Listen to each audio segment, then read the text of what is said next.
Bonjour mes frères et sœurs, bonjour à chacun et chacune. Que le Seigneur nous accorde aujourd'hui de goûter combien sa parole est édifiante, fortifiante. Que le Seigneur nous nourrisse l'âme de cette parole et de cette relation avec notre Dieu. Je lis 1 Corinthiens 3, versets 1 à 3. Pour moi, frères, ce n'est pas comme à des hommes spirituels que j'ai pu vous parler, mais comme à des hommes charnels, comme à de petits enfants en Christ.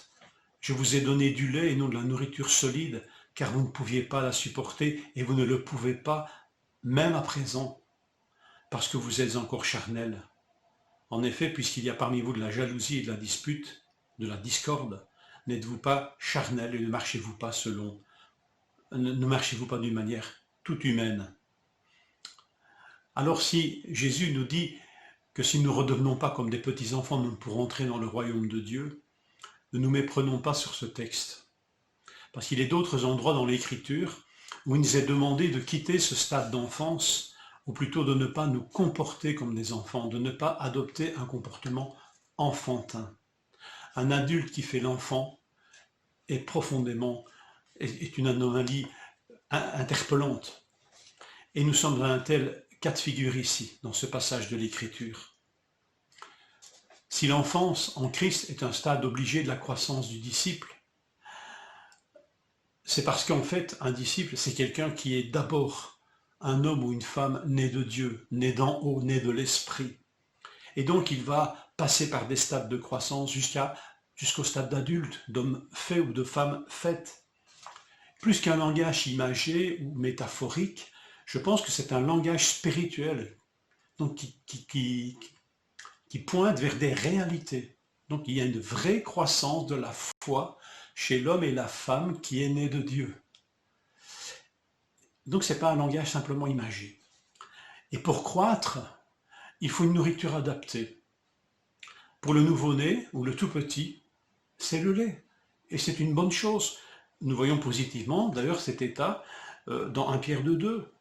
Comme des enfants nouveau-nés, désirez le lait spirituel et pur de la parole. Ainsi, grâce à lui, vous grandirez, vous croîtrez pour le salut.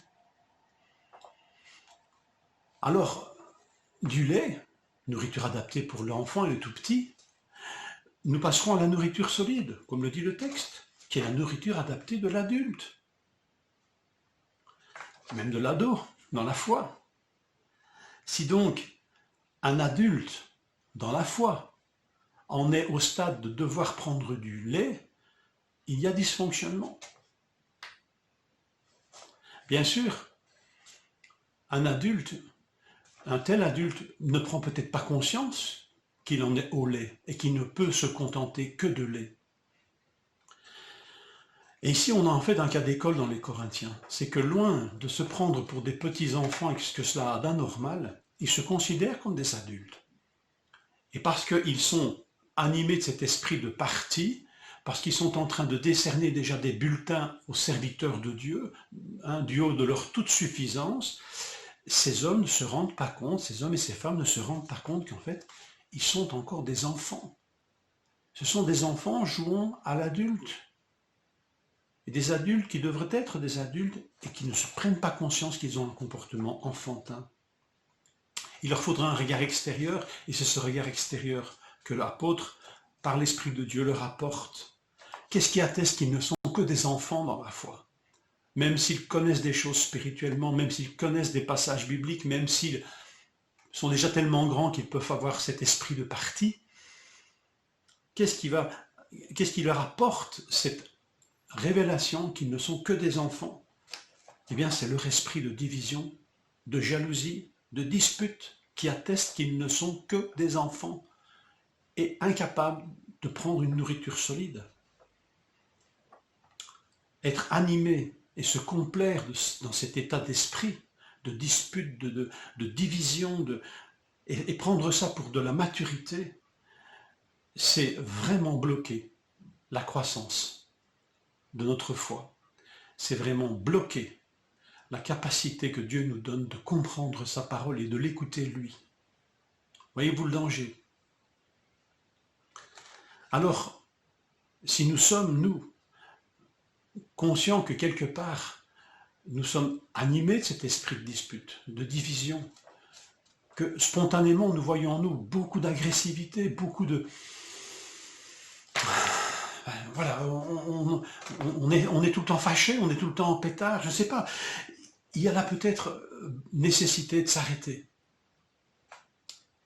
Et je vous dis ça, pas du tout du haut de ma supériorité. De m'arrêter et de dire, Seigneur, est-ce que je ne dois pas faire le point là? Et revenir à toi de toute urgence. Devant ce constat, une seule issue nous permet de revenir sur le chemin de la croissance et de regoûter à une nourriture solide. Je vous lis ceci pour terminer, c'est tiré de l'épître de Jacques, chapitre 3 et 4.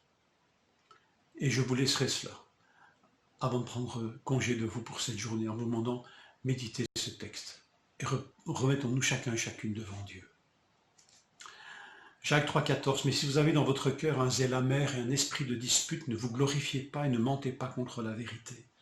Cette sagesse n'est point celle qui vient d'en haut, mais elle est terrestre, charnelle, diabolique. Car là où il y a un zèle amer et un esprit de dispute, il y a du désordre et toutes sortes de mauvaises actions. La sagesse d'en haut est premièrement pure, pacifique, modérée, conciliante, pleine de miséricorde et de bons fruits, exempte de duplicité et d'hypocrisie. Le fruit de la justice est semé dans la paix par ceux qui recherchent la paix. Je passe au chapitre 4, verset 6. Il accorde au contraire une grâce plus excellente. C'est pourquoi l'Écriture dit « Dieu résiste aux orgueilleux, mais il fait grâce aux humbles. Soumettez-vous donc à Dieu. Résistez au diable, et il fuira loin de vous. Approchez-vous de Dieu, il s'approchera de vous. Nettoyez vos mains, pécheurs, purifiez vos cœurs, hommes irrésolus. Sentez votre misère, soyez dans le deuil et dans les larmes. Que votre rire se change en deuil et votre joie en tristesse. Humiliez-vous devant le Seigneur et il vous élèvera. Que le Seigneur nous conduise dans cette réflexion.